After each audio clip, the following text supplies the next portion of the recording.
Hi, Geoff here, and this is our third session of Q&A for quarantine from our quarantine hotel in Melbourne.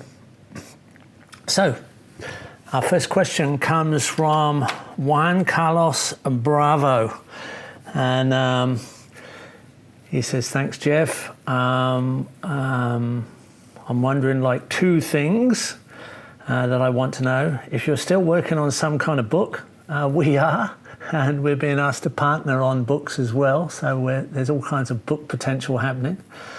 Or movie, well, we're making movies all the time, so this is kind of a movie, short movie, but we're making different levels of movies, small films. They're continuously coming through the pipeline. Then it's asking, is there going to be a documentary or something like that for your life in permaculture? Well, that's not that's not proposed yet, but there'd be a few stories to tell. It's been an unusual journey, my one.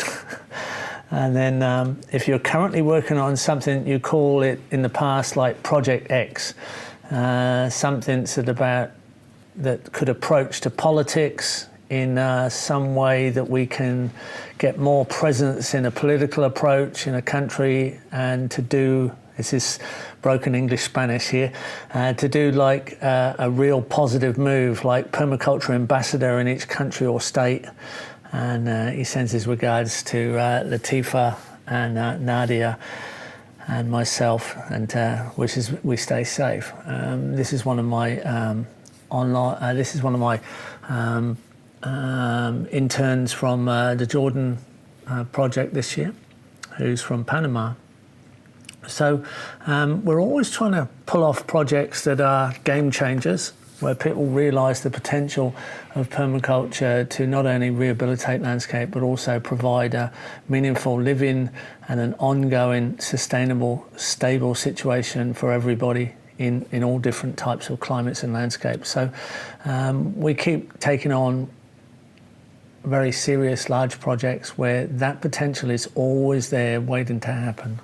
So the answer is yes, but not yet that it's quite had that response, but I think we're getting closer all the time.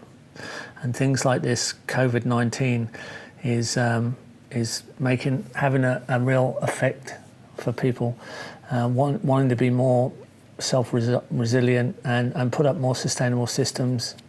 And I think there's many people looking at larger systems as well. Okay, Ivan Lokhon here, next question. With confinement, the collection of garbage in most areas are less regular, and this, fortunately, I hope people are producing less waste. My question is, how far can we go in terms of composting meat-related wastes? Well, I compost meat-related wastes all the time. You'll find that the books tell you shouldn't compost meat, but you can. I've composted all kinds of dead animals, a great plethora of animals, all kinds of things. Many roadkills, small kangaroos, even a deer, goats,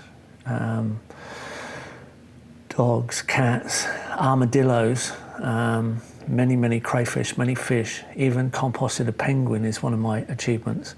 If it's lived, it can live again is the first rule of compost. Anything that's been alive can be composted. You just got to be skillful enough not to cause problems with dogs, rats, maggots and all those things. So anything that potentially attracts vermin or could be maggot blown needs to be in the middle of the heap.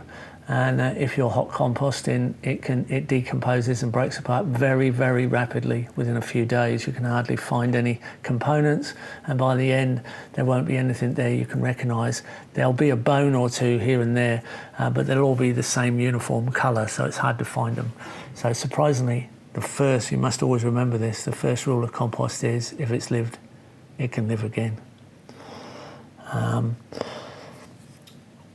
Next one is Satya Ira, Geoff Lawton. Hope all is well. What's your take on weed parthenium uses and natural controls to control it? I think parthenium is a decompactor, has a very long taproot, When you decompact the soil, its germination condition will stop. But then if you just cut it and mulch it and cut it and mulch it, cut it and mulch it where it is, right, the roots will rot in position and the long taproots will become compost corridors in the soil. That's the same for all compaction weeds.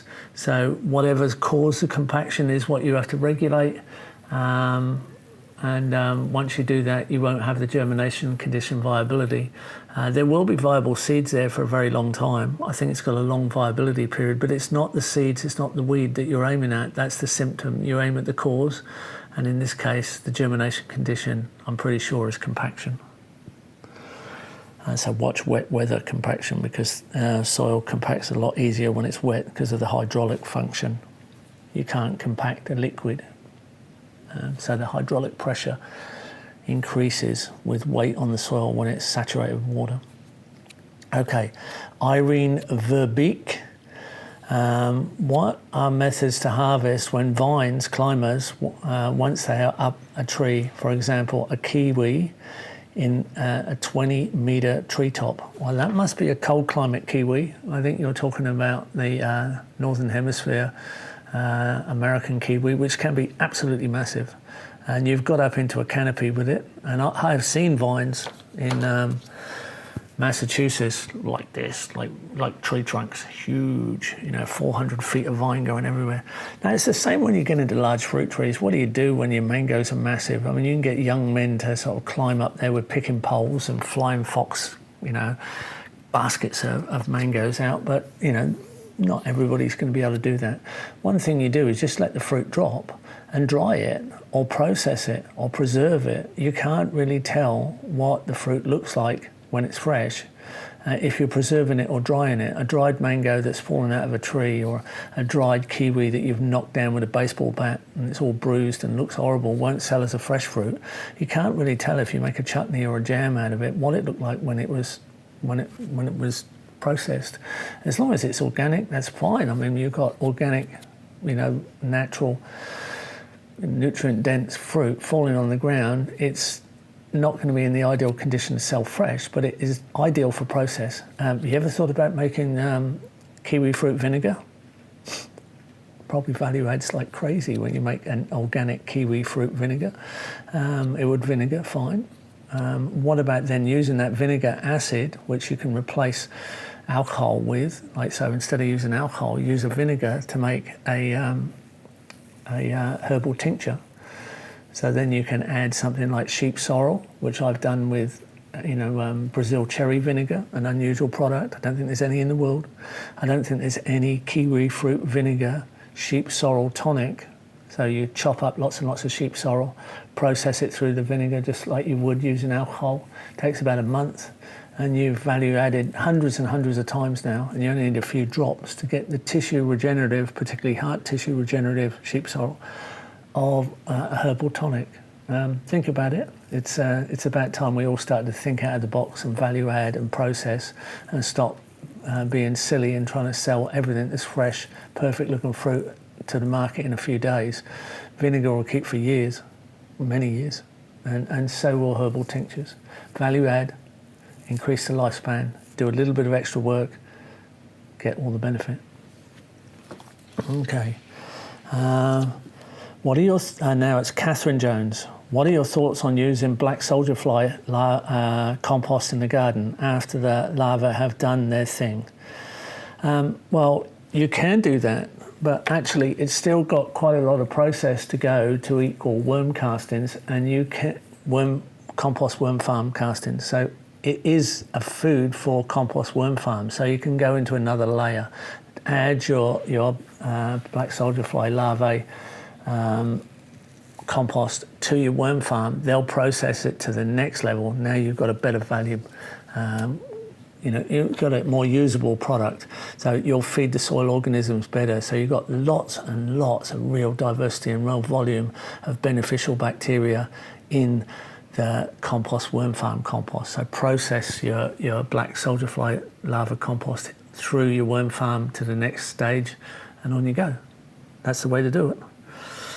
It's a bit under-processed by the black soldier fly. They process it so fast. Now, David Livingston, mulching, feeding worms, blocking the sun from starting weed seeds, and conserving moisture in the soil. 8 minutes, talk, go. David, I don't think I've got 8 minutes in this video to do that, but I'll give it a bit of a rave. I think mulching's one of the biggest game changers for people who want to learn to garden. Everybody thinks it's got to be bare soil and tilled. You may have to shape up beds and get it all bare soiled initially to get things in position. But if you've only got a small garden, we're not talking about small crop gardeners who grow for a profit now. We're talking about people who just want to grow their food for their families. The easiest way, and it's definitely with deep mulch, it's definitely deep mulching. So once you've got your bed shaped up and you've added a bit of compost and you've got a bit of life activity going in the soil, it's about keeping that life in the soil fed. And that means putting thick mulch, I mean thick, on the soil, and keep feeding the soil. Just like an ecosystem, a forest falls, all the organic matters fall into the surface, and keeping the soil life alive, you're feeding the soil ecosystem. Once you've added some organic matter, once you've added compost, worm juice, vegetable scraps, some manures, cover crop, those are all the things that your compost tea, maybe biofertilizer, that's it. There isn't anything else. There is, seaweed emulsion, what else? Fish emulsion. There's a short list. It's not that big that you feed the soil organisms with in your garden. After that, all you're doing is topping up from the top. Now, the advantage of mulch is that it keeps the soil not just fed, but it keeps it moist. So it takes 1/10 the amount of water the difference between bare soil, and school kids need to do this experiment and understand how they can survive well by growing their own supply lines. Bare soil compared to 6 to 8 inches of mulch, or even 8 to 10 inches of mulch, takes 1/10 the amount of water. Right? So you really reduce the water demand. That's crucial in hot climates. Then the surface of the soil is much cooler in summer and much warmer in winter. So you can adjust that depending on whether you want the soil to warm up or you want the soil to cool down, depending which climate you're in. Now, there are temperate climates where you may get slug problems, and that's something to deal with, and you've got to set up predator systems to deal with the slugs because they tend to go for that habitat. Now, often that's because the mulch now is too wet and too slimy, and you're creating something that's a little bit too much of a slug habitat.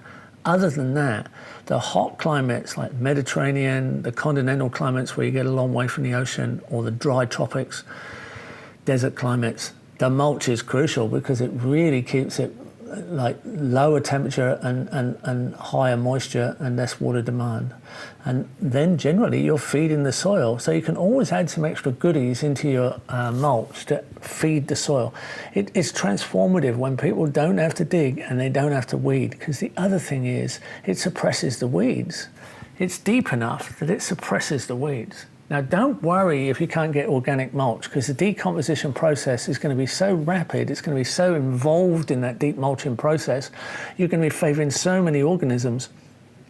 Any minor dilutions of toxin that might be left in that non-organic mulch is going to get locked up in the carbon cycle. They're going to be long chain molecules that become inert, where the toxin attaches to the carbon molecule that's becoming a long chain molecule, and all the toxic elements, minor amounts of toxic elements, are going to be all locked up and inert.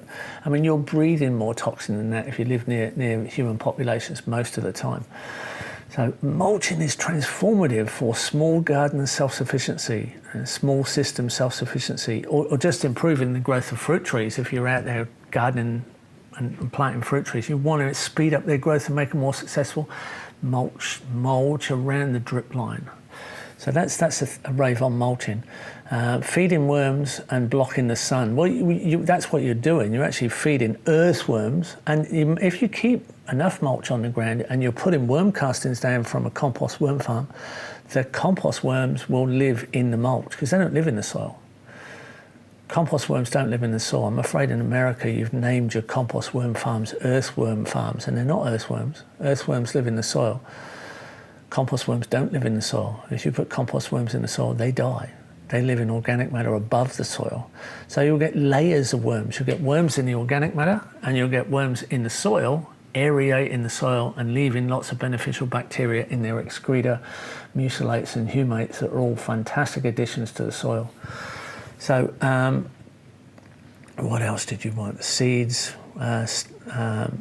blocking the sun from the weed seeds, you're blocking them out. There may be a little bit of germination of weed seed in your mulch if there's seeds in it, but because they're not attached to the soil, they just pull out. They're just so easy to pull out. Weeding, if you have to, in the top mulch is so much easier.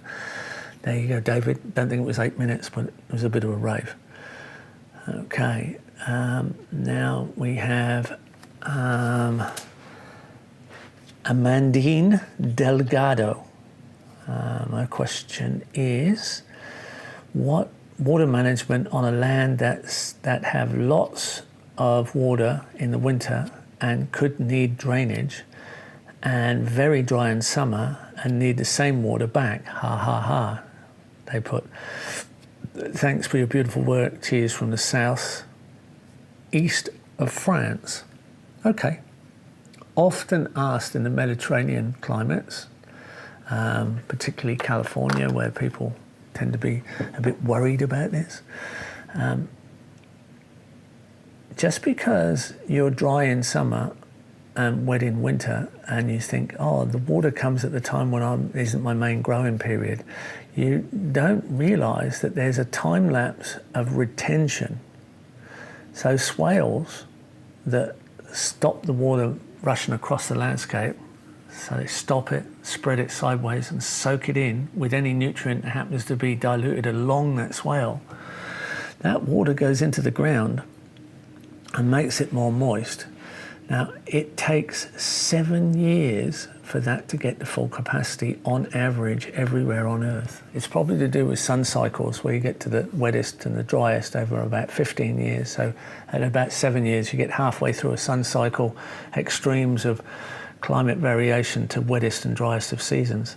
But that moisture builds a little bit more under the swale, because the first year you get a moistened plume of water all the way along the swale, and it doesn't dry out completely through the year. It doesn't stay wet like a pond, or it doesn't stay boggy, but it stays moisture increase. If you put a pulsometer down, you'll be able to measure. There's an instrument that measures the moisture in the soil. You'll be able to measure an increased moisture content along the contour of the swale, and it's like a plume. It's like a lobe shape. Now, because there's still retained moisture there by the time the next winter's rains come, it wets up quicker and it increases in size. And it does that for 2 or 3 years, quite exponentially, getting larger. Then it slows down a bit, but it still increases, we've found, a certain amount right up to about the 7th year. And it's a little bit less after 3 years, 4 years, 5 years, 6 years. On the 7th year, it still increased a little bit, and that's about it. Now, what happens now is it wets up fastest, stays moist longer, retains that moisture, and gets to full capacity quicker in the rainy season. Now, that water then either drops down through the strata and recharges the aquifers, which is great, or it hits impervious layers and comes out in the hill as a recharged spring line, which is great as well. So realise that working with contour and soakage retains the moisture in your soils. Now, it doesn't mean you have to put swales in if you don't have a property large enough for swales. You could put micro swales in. You can also put swale functioning type footpaths into a vegetable garden to give you extra moisture in the subsoils. Now that means your top watering systems of drip lines or micro sprinklers are going to moisten up below quicker. So you do still have that water. Now, if you have enough property, you may actually have recharged the spring line as well. So that's great. If you're in a desert and you have enough of these systems in, you need about 20 times the area in these systems to the area that you use them for production. You can justify pumping shallow aquifers because you're recharging the shallow aquifer. It's a catchment of about 20 times the area to the area you're using in more intense irrigated production from groundwater irrigation. So these are very valuable additions. You can still set up the system with level sills to overflow the recharge in the winter. If you've got more water than you can handle, if you've got more catchment than you need to capture, you can set up level sills to overflow. So you can still drain with a swale. You can still drain, or swale type footpaths, or swale type design thinking. You can use swale type contour soakage systems. They don't have to be the definitive swale. And swales come in different sizes. They can be tiny little swales the size of a wheelbarrow width, 2 feet, or even smaller if they're underneath a mulched area. Or they can go right up to giant desert swales on massive catchments and large areas. So don't get caught up in the size. It's the system. It's the swale-esque type soakage that you're after to do this recharging of the subsoils. And remember, it gets a little bit better every year for about 7 years. Now then, when you're putting small swales in, you're also planting trees that give you extra shade, reducing evaporation, extra wind buffering to reduce evaporation from wind, and you're also getting added organic matter if you're putting the right trees in. So these are trees, they harvest, a lot of the trees harvest is organic matter, and interlaced with those are your productive trees as well. So this is spatial contour designing between productive annual systems or grazing systems. There you go. Okay, our next one. This is a friend of mine coming in, Mohammed Atif, and he compliments me by saying, "Hi Haj Jamal," which is my name in Jordan there. "Since I met you, I've been trying to get you to create any form of strategic long-term partnership with Peace Wadi, Children of the Valley, which I could see be very fruitful and beneficial for all. I hope this time we are in would be a chance to think again, seriously consider the offer." Well, it's a great offer. We just need a plan, Mohammed. We just need what you actually want to do as a strategic plan, and we can put it down as a schedule. We've designed on the ground at Mohammed's site near the what used to be called the Alamy Bridge, the schooner crossing into Palestine from Jordan. It's right on that road near the border crossing. Lovely piece of land with quite large date palms. But we need you as the client to say exactly what you want to achieve, and how the people on site will be managed. And of course, the offer's always open. Our next one is Daniel Bilodu. Would loofahs be a good vegan source of chitin for worm compost? I've seen a video explaining on site that compost worm growers add crab shells to their compost. Yeah, well, exoskeletons are the main source of chitin, which used to be used as disposable stitches, and is a very interesting ingredient because it also is something that is somewhat valuable as part of our diet because it's part of our cell wall structure. And I've used lots of shrimps and crustaceans and crabs in compost for that very reason. But it may be there is a chemical analog in loofah skeletons that is something like chitin. Now, I can't say that that is exactly what will be extracted during the compost process or included in the end product, but I've got a feeling it will be. Now, I can't find any evidence that it will actually isolate exactly chitin, but there's a similar chemical analog to chitin in the skeletons of loofahs. There is a fungi that definitely produces chitin, and if it was possible, maybe Paul Stamets could help us with this inquiry. We could get in touch with Paul Stamets, the real fungi perfecti is his website. We could get on to Paul and ask his opinion on this. There is a particular fungi that harvests chitin. If you're concerned about being a vegan and trying to find a living organism, non-living organism source. I don't know how fungi would fit with you. It might be just harvesting the hyphae that doesn't kill the chitin, kill the fungi. We'd have to ask Paul Stamets for that. But it may be that you could add the fungal spores to the completed compost and then include it. But when you're using compost, you are killing, you are creating life and death cycles in small organisms. They're very small, but bacteria and fungi particularly, and protozoa, nematodes and flagellates are all in the compost. So, so you are involved in that, but I've had some vegans say to me, but they haven't got faces, so we're not worried about it. So maybe the fungi not having a face is not something to worry about. I don't know what level of veganism you're involved in, but I respect what you want to do. Okay, Stacey Forkert. Interested to hear what you do use to help the restless leg syndrome. Mine is chronic. Well, my daughter put the description of restless legs into this video, meaning that I'm an active person and I'm not used to being locked in a room.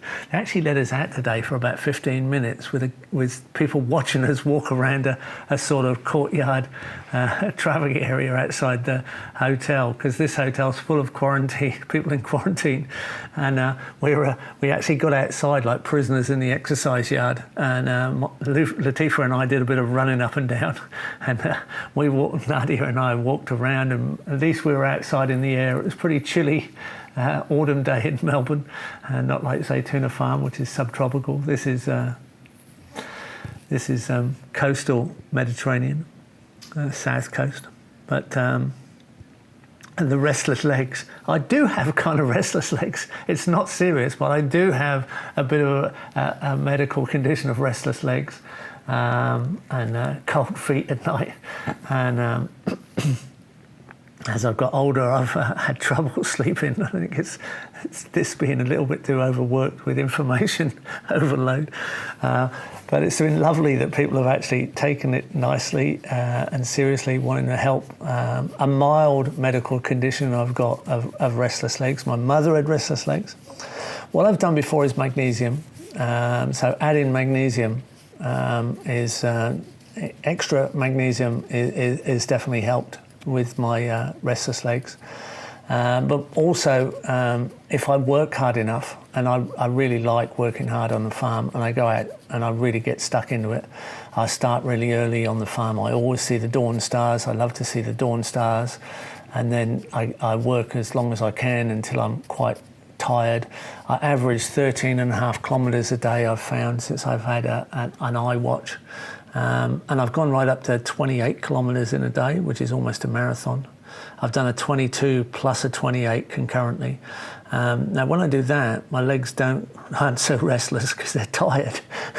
So I tend to do a lot of physical work and a lot of physical walking, a lot of aerobic and weightlifting work, and body core balance and stretch.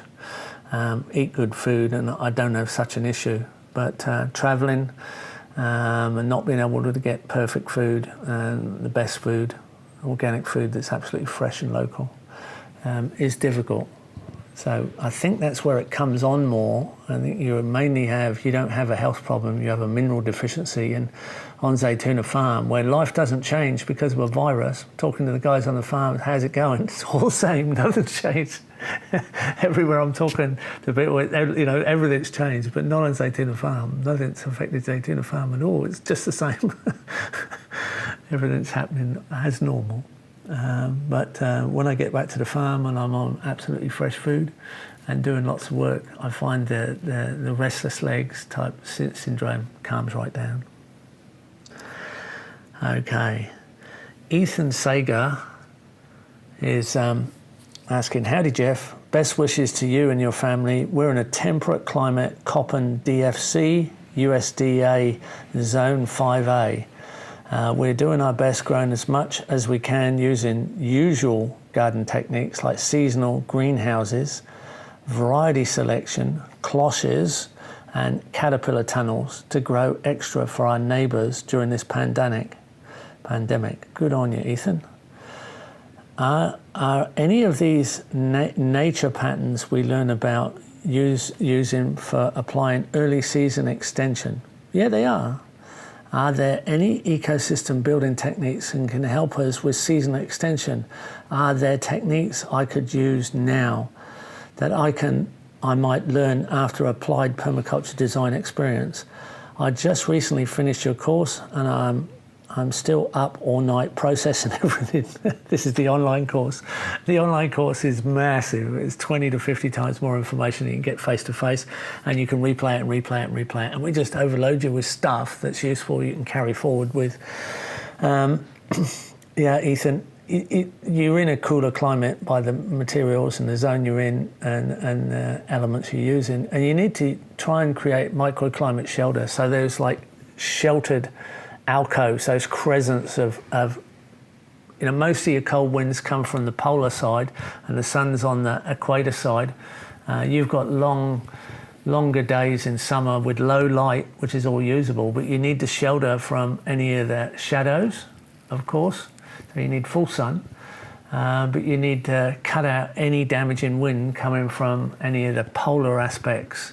So creating shelter belts that curve towards the sun, right? It's north in the southern hemisphere and south in the northern hemisphere, but just making sure that you've got those shelter belts that give you those sun trap pockets.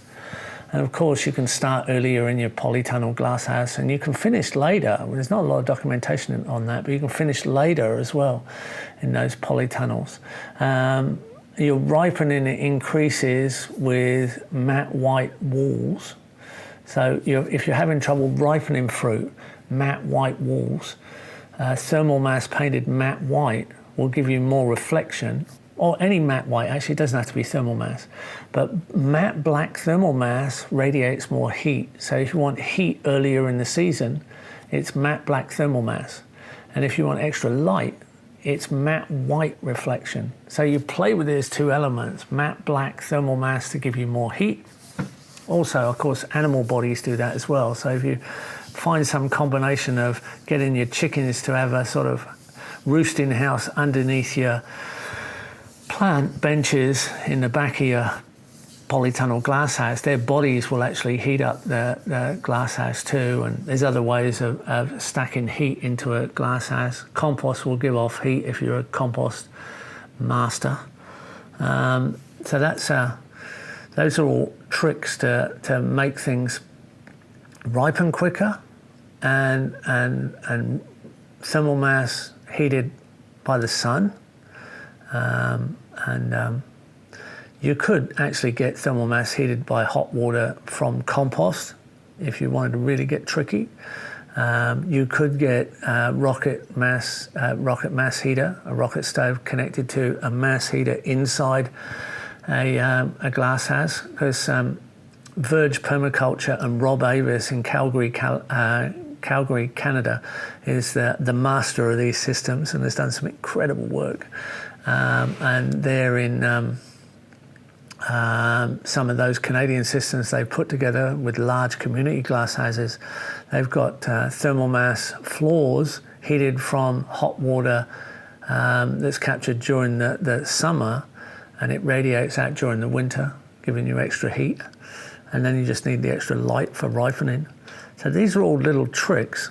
It's all laws of physics that don't change, and then you have to use those, integrate those into the components of your design, which is all great fun. It's all great stuff.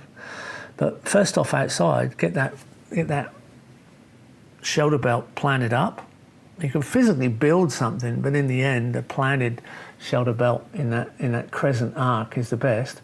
And you can use reflected light trees as well. I mean, you can use silver birch, or you can use silverleaf trees as more reflection.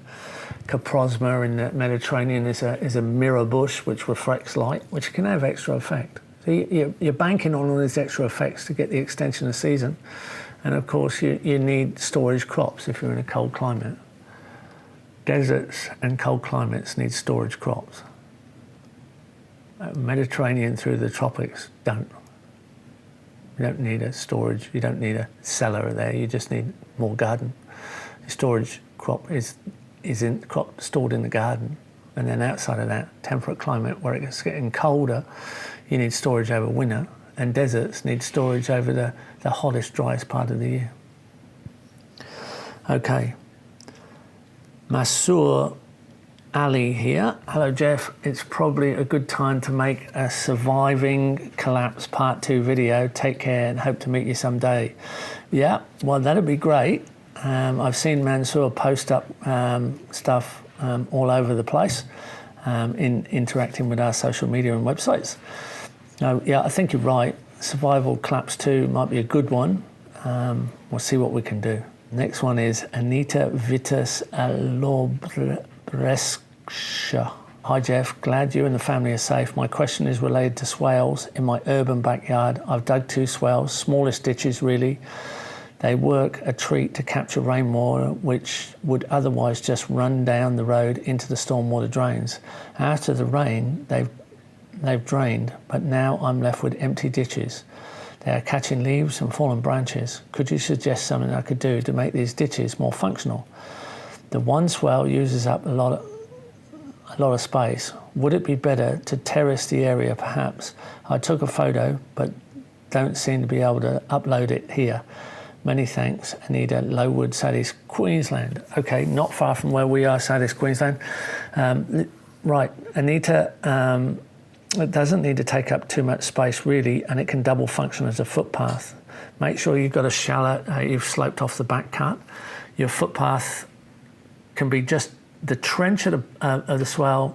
If it's just 60 centimetres wide, 2 feet in imperial, is the width of a wheelbarrow, and that's the minimum width of a footpath. You need to have a footpath at least the width of a wheelbarrow, because that's the primary vehicle of mankind that delivers all the material, mulches, composts, whatever, pot plants, potted seedlings into your garden. And then the wheelbarrow is also the vehicle that takes out the bulk crop when you need to take it out, because you're going to be successful. Now, they'll work as a footpath perfectly, but you don't have to worry about leaves and small branches. You can fill it up. You can actually fill your swale up with mulch. That's what I call a high nutrient zone 1 or zone 2 swale. It double functions as a footpath. You can even fill them up with ornamental gravel if you like, if you want a fancy looking, round pebble footpath. And the water will just work exactly the same. It will go in between the gravel and soak in. There'll be slightly less volume in the full swale because the gravel will be taken up to come into space, but the soakage system will work exactly the same. The overflow will work exactly the same. But you can fill it up with mulch. You can fill it up with all kinds of mulches. And walking on it will press the mulch down. It'll hold water exactly the same. It'll actually have a little bit more capillary lift, I think, because of the viscosity of the water will be a bit stickier. But and every now and again you can dig it out and put it straight onto the crops downhill, because it will be really nicely processed, and then you can fill it back up with fresh mulch. So it will be a mulch processing swale infiltration footpath. Works fantastic. Done it many times. Give it a go. Let me know how it goes. I'm sure it'll work fine. Okay. Moez Ferry. Hello, dear Geoff. Do you interested, there's a bit of broken English here, do you interested to visit Tunisia? I have a big area and I want to plant with permaculture, design and philosophy. I'm totally impressed with all what you have done and what you are doing now. God bless you and your family in this difficult time. Thank you, Moez. We have Tunisian students that have come and taken internships that are doing pretty good work. And there's a great NGO called Acacia there that I often communicate with. I don't necessarily have any plans of going to Tunisia. I do Jordan every year because we've got an ongoing project there. But there are plenty of good people we could send you to help you, or we can design online with a Skype call combination, and we can do incredibly good detailed mapping. So we can do all sorts at a distance. We can connect you to people, and I'm sure we can get you started. So without actually me physically going there, there's lots of options. Okay. Chris Wright, what is your opinion about volunteerism? I am from Zimbabwe and I have had trouble getting organisations to take a serious look at permaculture. My organisations are putting the con in conservation. Many organisations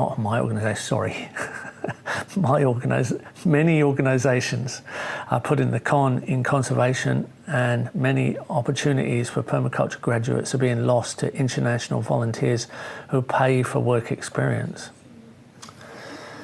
Well, I think there's a great opportunity for volunteerism. If you've got a real project and it works well, or you intend to build a real project, have a look at Permaculture Global, which is our website that connects projects together.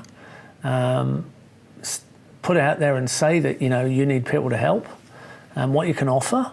Can you offer accommodation? Can you offer food, or do you want people to pay their own food and accommodation to gain the experience? We have lots of people traveling the world on Permaculture Global. People travel the whole world with Permaculture Global connections from one side of the planet to the other, or circumnavigate the whole globe just with connections they've found on Permaculture Global. Get your design up, post it up there, put it out there to people. You can even write a post about this, and there's a certain quality of post we ask for, and we can put decent posts up on the Permaculture Research Institute website. We have lots and lots of permaculture graduates wanting to get international experience. And my advice to a lot of people is get out there and help other people. If you work really, really well and you're really, really useful, they'll want to feed you and they'll want to accommodate you and they'll want to beg you to stay longer, and that's a sign of success. And we can, hopefully have a chain of people coming through your site, developing a valuable demonstration site for local people and international project workers wanting to gain experience. Okay, Rob Owen. Hi Geoff, I just inherited a suburban block in a small rural suburb in Gippsland. It might be about half an acre. There is a home on it, and I would like to see it retrofitted for sustainability in accordance with permaculture principles. Can you offer some ideas for low budget ways to begin such a project? Yeah, if you haven't done a permaculture course, my advice to you on this straight away would be take a permaculture course. And our online course is phenomenal. Ask anybody that's done it. I don't need to sell it to you because we have plenty of people every time we release it, but it's quite a phenomenon, and everybody completes the design exercise amazingly well, and 20% of them do designs that are better than anything I could ever do for as long as I live.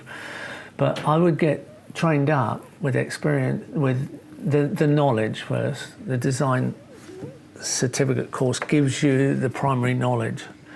And then I would start blogging about your site. This may sound really strange, but set up a blog, even a vlog, where you video it, and name your intention. Do this project as your design exercise in the course, right? Lay it out there, and then run a video channel of the event. And what you do is you start implementing stage by stage with people who want to volunteer, or people who even want to come and learn what you're doing as you move along with it. So you might get some people wanting to pay to learn, or get people to come and volunteer and help you, but turn it into a site that people are following your reality implementation.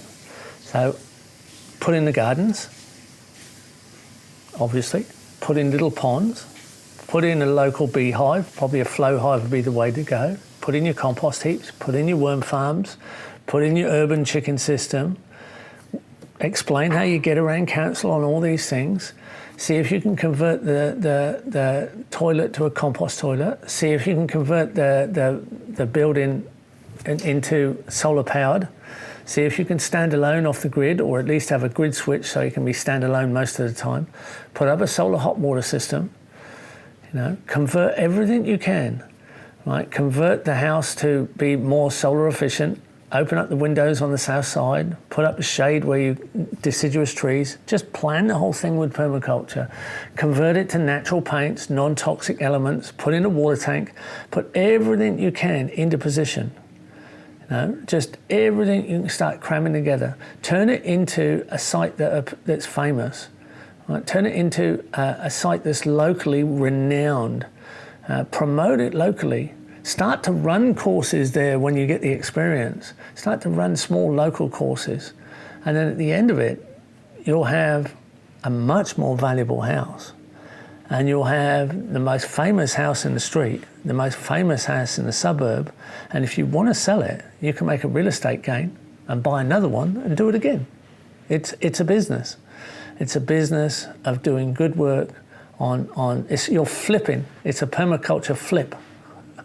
Instead of flipping the house with modern consumables, flip the house into a sustainable... Hold on, I've got a phone call coming in from front desk. Hello?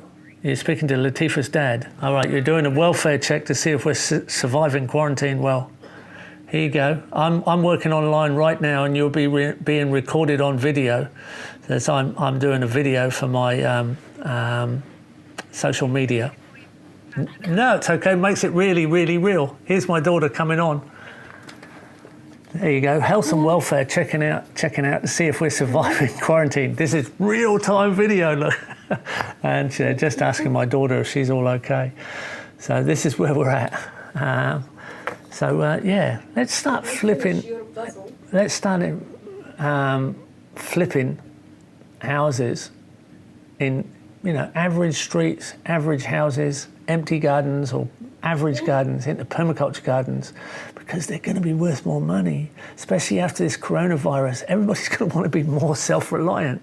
We can go house by house, street by street, suburb by suburb, and of course the politicians are going to have to listen to us.